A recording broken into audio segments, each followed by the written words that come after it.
Hey everyone, Sleepy Reader here. How are you doing?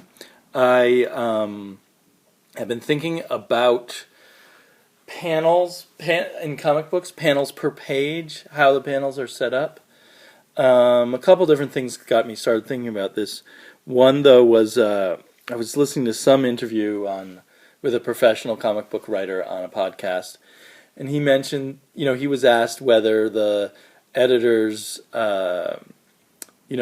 gave him strict rules and stuff, and he said generally no, although sometimes editors will mention to go for roughly 4 panels per page. And that just started me thinking about it, and I'm kind of grabbed some comics, but there's a bit of a random quality to it. I haven't searched deep enough to find the best examples of each era or something like that. I really wish I could have found a good Image comic, but I couldn't. I have so few, and I don't know where I put them.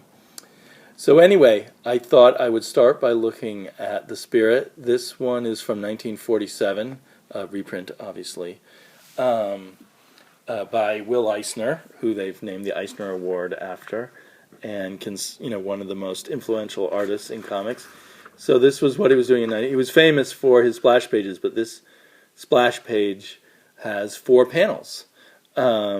Of uneven sizes. But then looking at these other pages, certainly a lot more than 4 panels. Let me see. Yeah. So let's see, 1, 2, 3, 4, 5, 6. I would have thought without looking at it that most of his panels would be of even size, but he seems to vary the size in each row. So that page is 6. 1, 2, 3, 4, 5, 6, 7, 8, 9.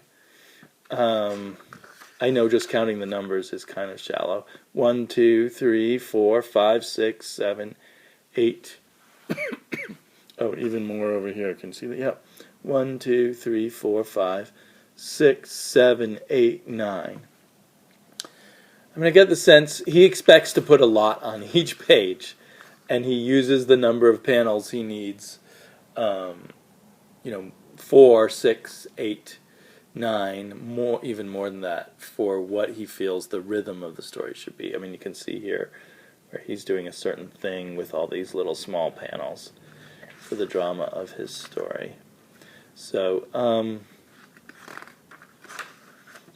and generally there's a firm gutter between panels, thick lines around the panels, but always a lot of panels, but a variety. And even splash pages tend to have panels, but he does more innovative panels on the splash page. It's like dripping blood. But I know, and here's something, that I don't know whether they invented this right at the beginning of comics, but every now and then having a panel that doesn't have a frame around it. And, he does that quite a bit, kind of in a special effect kind of way. So he's definitely, influential, so I assume he's a bit of ahead of his time in using panels in a bunch of different ways. This is a modern comic by him. So later on he was doing these graphic novels, and chapters of the graphic novels would appear in the Spirit reprint magazines. And he pretty much gave up on panels. Just a little bit of a sense of panels here and there. Still packed with a lot of what would be panels, but the pictures kind of flow into each other. I'm not sure I totally like that, but that's what he was up to in the 80s and late 70s, I guess, early 90s. I'm not sure when he passed away. So anyway, that's an interesting baseline. Here's a hopefully typical issue of a EC comic, a reprint of Weird Fantasy. I expect a certain standardization of these panels. So the splash page has 3 panels, kind of similar to some of the Eisner stuff. And I guess these were, coming out just a few years after what Eisner did, his most influential work. But look, some of these panels do not have frames around them. So That is actually unexpected to me. I just assumed they would all have frames, but I think this is like a flashback or something, or I don't know. It's all kind of wavy and like it's told in clouds. And then at the end we go back to some more standard panels. So, here again, a lot of panels per page, but not the regularity that I somehow assumed would be there. I mean, these were amongst the more innovative comics of their time. Lots of words, lots of panels.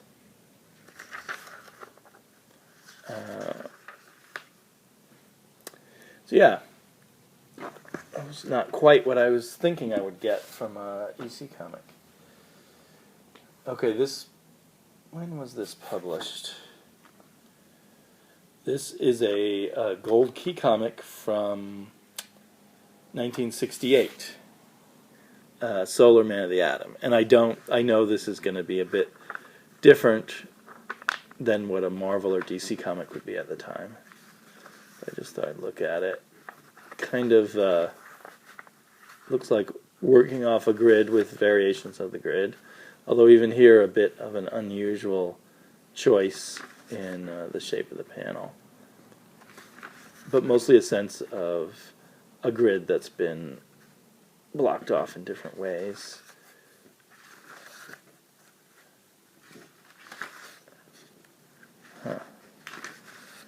Here's Solar again. Anyway, I guess not a lot to report about that. I assumed everything from the 60s and 70s would have these really standard panels. Let's try Thor by Jack Kirby. By Jack Kirby and Stan Lee, of course, but the art is by Jack Kirby and Vince Colletta, so the panel layout will be all... Oh. So there we have, I didn't know he did this at Marvel, a double-page spread in the way he had to do it back then, which was leaving this space, because you couldn't print to the edge of the pages back then. So right away, I guess this is on a grid with one very big panel and two smaller panels. A lot more big panels than I would have expected from this period, sometime in the late 60s.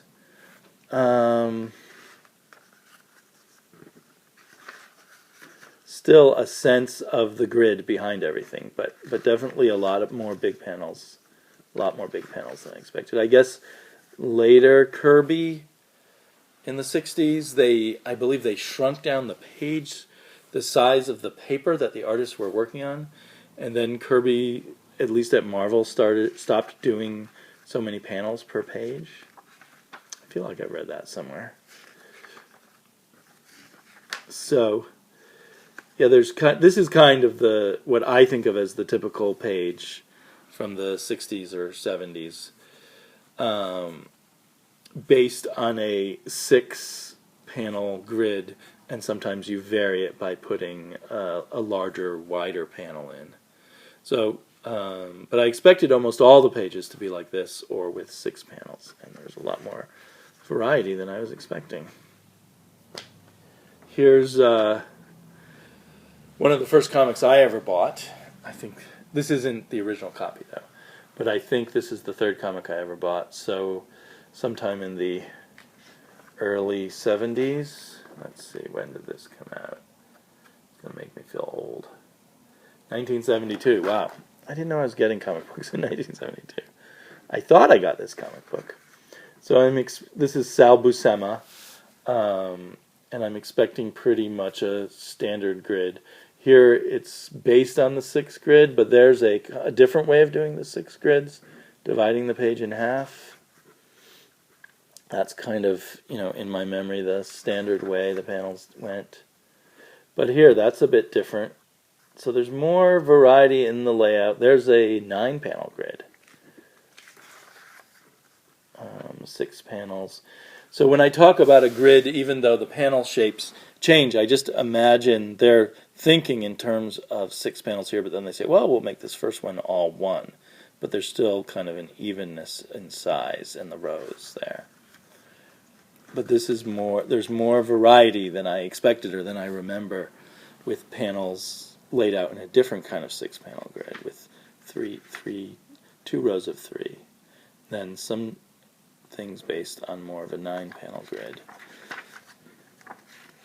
So the artists, I mean, there was always a sense of a grid, as I remember, but the artists were doing a bit more with it than I realized, in my memories. There's a 4-panel grid, and then that's based on the 6-panel grid again. I think in this one there was no going out of the panels or anything like that. A bit later in the 70s or maybe early 80s, this issue is from 1981, but I think he started doing, Mike Grell started doing Warlock in the 70s. And he followed, if I remember correctly, kind of a pattern of an introductory page and then a double-page spread as the title page, the splash page. And he's able to come closer to the edge of the paper. I don't know if Jack Kirby could have done that or in that earlier issue that we looked at. Let's see what the rest of his layouts are like. Now, I think he gets a lot of his ideas from Neil Adams, which I didn't find a Neil Adams 70s comic to pull out easily. If I have any. I guess I have them at least in reprints. But there's this sense of the occasional overlap, that this image of Warlord goes underneath these other panels and overlaps this one. So there's a sense of a grid that's being broken every now and then, like there. And there, that's not even in the grid, that's a diagonal added in. So, and some panels that... it's also interesting, the lines are much thinner on these panels than they were earlier. And this is almost a montage kind of approach. Not done very fancily compared to what we're used to now, I think. But yeah, no grid at all there. Diagonals against the grid. So one thing that I don't think Mike Grell started it, but he definitely embraced playing with the format quite a bit. I actually wish I had some... Oh, that's an OMAC story in the back. I wish I had some John Buscema Avengers where he played with things somewhat. Also going on in the 70s was odd experimental things off in the fringes, one of which was Jack Katz's First Kingdom. And I believe he was playing with the way panels and pages were done, maybe more than anything else to break away from his commercial roots in comics. Here he doesn't use any gutter, no space between the panels. These are all square panels, but they're arranged in a funky way that doesn't immediately feel familiar to the comic book reader. I thought there were going to be all these huge panels. Maybe that comes later. It's a lot of small panels. He has a lot of information he wants to pack in here. I don't think this is easy on the eye. Here's more of the big panels that I seem to remember. A lot more little panels. We were just used to little panels back then, so even a few big panels have stood out in my memory. I thought these books were just full of things like this, with maybe 2 panels on the page. Yeah, there's some of them. Pardon the nudity, but I think it's not offensive nudity. There's so there's a lot of pages with a lot of small panels, and occasionally the bigger panels.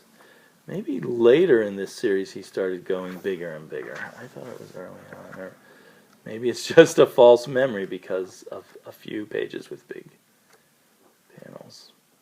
Oh, it's really packed in tight. And boy, did he love the nudity. I don't think anyone wears clothes, or hardly anyone wears clothes in this epic. Anyway, so that's a very different approach to panels, but not what I thought it was going to be. I already showed, I have here another thing of Will Eisner graphic novel stuff where he gave up on panels. Oh, there's some panels. He's throwing them in occasionally, throwing us a bone with some panels. The panels definitely, to me, suggest a mood. And Will Eisner changed the whole mood by not using the lines in the panels. Also, either from the early 80s or the late 70s, is Gene Colan, a little bit past his prime, working at DC. His prime, in my mind, being his 70s work at Marvel. Kind of an echo of this book was an echo of his Dracula work. I kind of remembered Gene Colan having really innovative panels, and here I'm seeing more of a boxy, grid-like approach to things, with a bit of a sense of inset panels inside, leading into others. Not too many of them. That's funny. I expected all kinds of wacky angles and stuff. Maybe he did that later on, or no, earlier on in his career. It's pretty standard. Yeah, so I won't waste any more time looking at that. At the same time, in my memory, extremely innovative in the very late 70s and early 80s was Frank Miller's work on Daredevil. Let's see. It's certainly not the familiar grid from John Buscema. We get a lot of wide panels, which was probably a very unusual sensation to me at the time. And a splash page type panel that goes across 2 pages but does not cover both of them. And still packing in lots of other panels. Hopefully this is visual.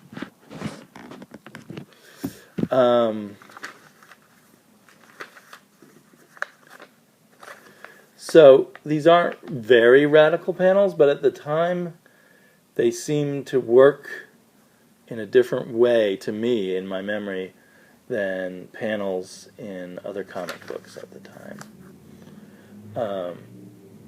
And I feel like a lot of people tried doing this shortly after he did it, and some of it I thought came from Will Eisner, but it doesn't look a lot like the Will Eisner style of panels, at least in this issue, except for the idea that the panels kind of have a change very radically depending on the on what's going on in the story.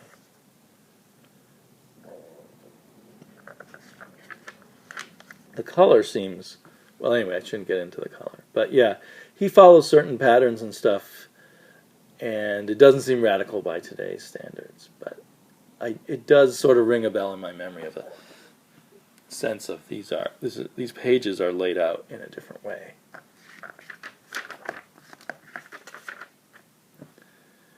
You didn't see too much stuff like that back in the late 70s, I don't think.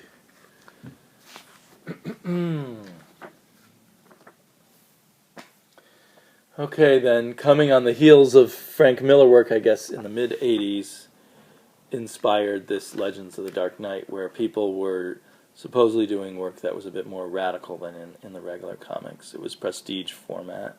What year is this? Pardon me. Can't find the date. Where did they hide the date? Oh well. I'm going to guess... Oh, it says 1990. Wow. Did these really come out in the 90s? Huh. That's got to be wrong. May 90. Legend of the Dark Knight. Oh, I'm really stalling this video at this point. It is 1990. Wow. I totally thought it would be like 87 or 88. So this is a long time after that Daredevil.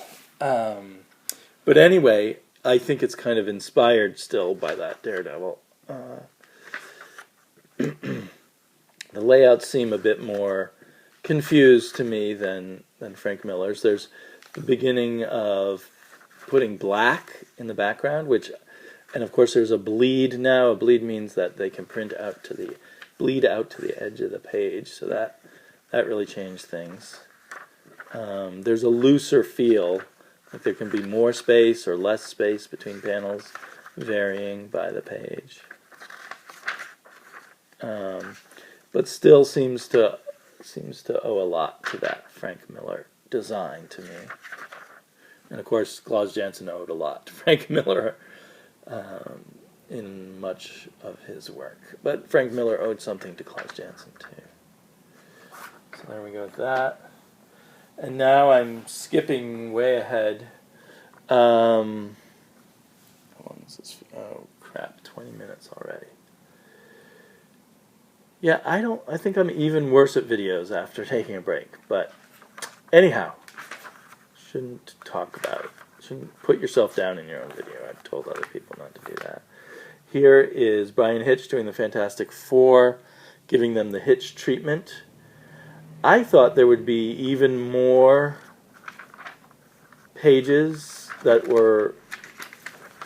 I think that this has more content than I thought. More 1, 2, 3, 4 panels. 1, 2, 3, 4, 5 panels. There is a continuation of that widescreen stuff that kind of, well, it may not have began with Frank Miller, but anyway, that we saw with Frank Miller back in 1979 or 1981. Just a sense of the action spreading across the pages and that double page kind of thing becoming really common. There are this, I don't think he always did this, but there are no black lines around the panels, and there's the white space really pops out because of that. Is that a little distracting? I'm not sure. Rather than using the black space, he uses the white space a lot.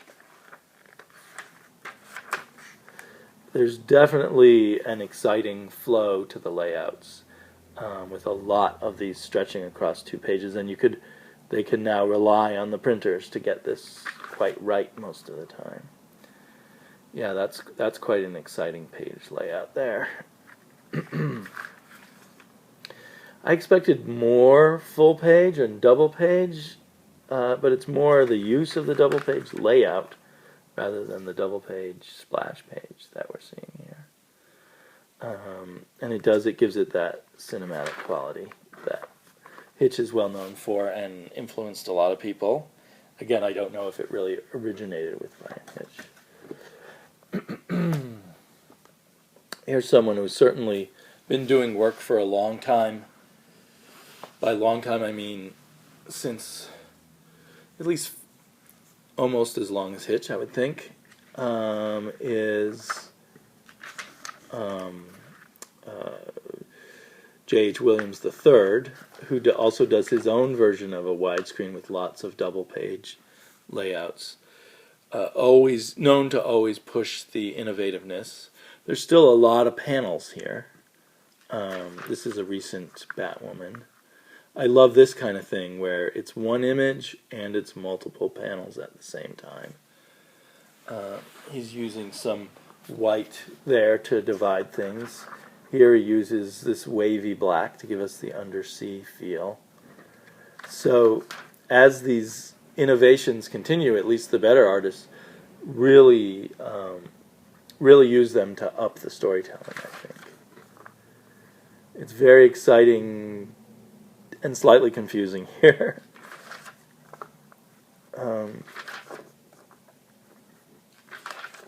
Some of these pages I really love, and some I find a bit on the confusing side.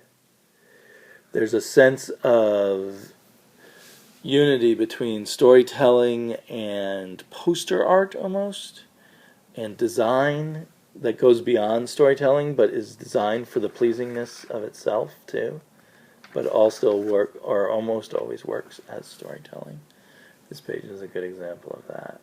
It's definitely a strong sense of design and of, it could stand by itself if you took the words out as a poster, but it's also part of the story. It must take a lot more work mentally to do this kind of thing than the old grid that you always knew you were working with, you have to really think about what the layout for this part of the story will be. At least the good artist, I think, is doing that. So who started all these things? I don't really know. We kind of see them continued. A little more staid and more focused on just the storytelling and less on the design, in something like the work of Nicola Scott in Earth 2. I always liked this issue, particularly art-wise and layout-wise. Still, there aren't many of these where you get the sense of they'll only put 4 panels on a page. There are 4 panels here done in a pretty innovative way, but the next page has 1, 2, 3, 4, 5, 6 panels. But just not, even though there's some small panels, but they still get the sense of the bigger, more cinematic pictures. And here's kind of both a double page spread and 4 panels on these 2 pages. So we're getting the big bang of the picture, but also some kind of continuity storytelling. No white here, just black between the panels. There's some white. I don't know if that is a matter of mood for the artists when they switch between white and black, or what they're thinking. Here is sometimes I have a problem with this, where it bleeds to the edge of both pages, and there's no white between them, even though this page is separate to that page. Given this coloring and stuff, your eye almost goes over here and then over here. I don't think that's intentional. It may be the artist doesn't always know for sure which pages will be next to each other. Or maybe that's a fault of the colorist. Here's a nice double page that, even though it's a double page, kind of has a bunch of different, even though it's one double page picture, has a bunch of different places that could be thought of as individual panels. Very, very, well, I don't know if it's innovative in the sense that she may not have been the first one to do it, but very exciting layouts, and works very well with this particular story.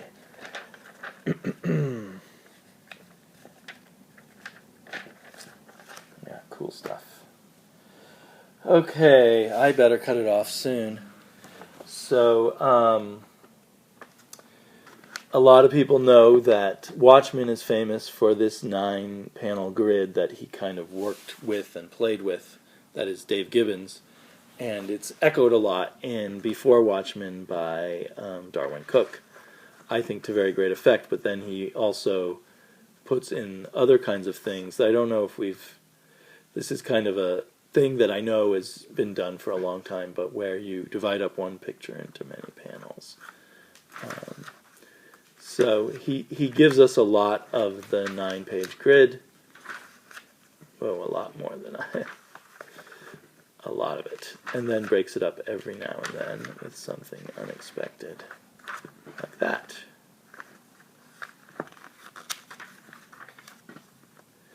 I definitely feel like too much of one kind of grid or one kind of layout is tough. But it almost seems pleasing after all these ones that look like posters to be back to a lot of individual pictures, and then maybe broken up with some things like that where it's 3 panels with one picture in them. I definitely like that. Let's see. The Flash by Francis Manapul and his colorist, Brian Buccellato. He uses gutters, but very thin ones. I don't know what's that. And then nice big splash page, double pages. So some really big pages, then some pages with lots of panels. 3 panels there.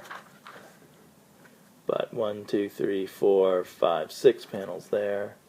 But every page pretty much on a different layout scheme. No repeating grid as far as I can see on a quick look. Perhaps a repetition of these angles quite a bit. To perhaps give a sense of action even though it's kind of static, art-wise, at times. Flash running in and out of the frame.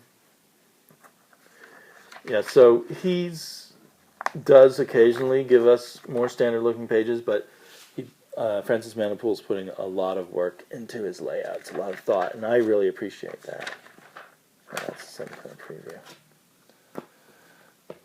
What else have we got? Okay.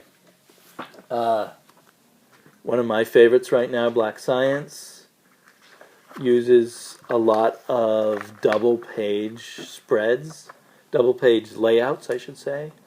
This one's just 2 panels plus the title, done very effectively.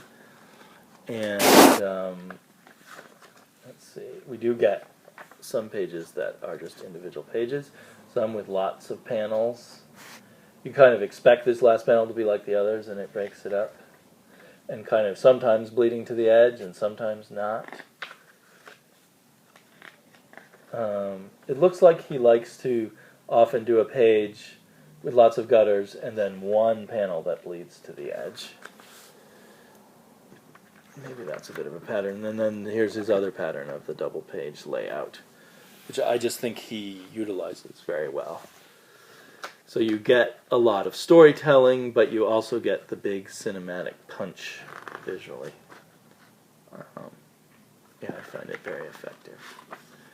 So, and that's one of the things that keeps me from getting trades all the time is these big spreads. You can't really spread out most trades like that and appreciate the picture. So things like Manipoul's Flash and Black Science have a little extra something here.